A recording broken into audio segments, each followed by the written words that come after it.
chemin.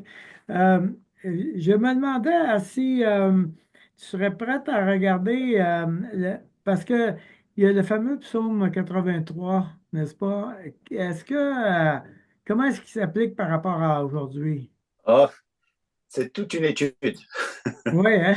Ouais, ouais. Alors, ce qu'on a, c'est qu'on a, pour les prophéties à venir, il y a deux passages là qu'on peut voir, surtout en ce qui concerne Israël, évidemment Armageddon et tout ça, mais il y a le passage de Somme 83 et celui d'Ézéchiel 38-39.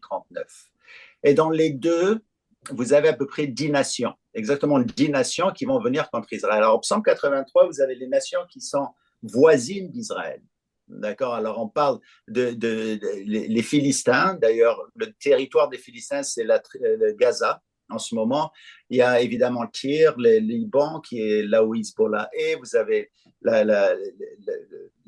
l'Est, c'est-à-dire l'Ouest de Jérusalem, et ainsi de suite. Alors, ils sont tous mentionnés.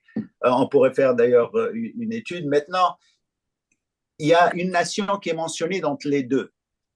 OK, la même nation, et c'est la nation d'Iran, la Perse. Et c'est incroyable qu'aujourd'hui, la Perse est la nation qui est le plus antisémite, si vous voulez, que nous voyons en tout. Alors, ce qu'ils disent en ce moment dans Psaume 83, c'est que David nous dit, c'est que ils vont tous attaquer au même temps. D'accord. Au même temps, c'est-à-dire que c'est ce qu'ils ont essayé de faire avec en octobre, le 7 octobre 1900 ou 2003. Alors, c'est-à-dire que Hezbollah attendait l'Iran et attendait, si vous voulez, Hamas, mais Hamas a attaqué sans eux. Ils devaient attaquer tous ensemble. Or, pas encore. Ils vont en quelque sorte le faire quand le temps va venir. Et là, on parle de 10 nations. Alors, ben, c'est un peu ça, c'est quelque chose à venir. Au fait, c'est un psaume de Asaph, d'accord? C'est pas de David.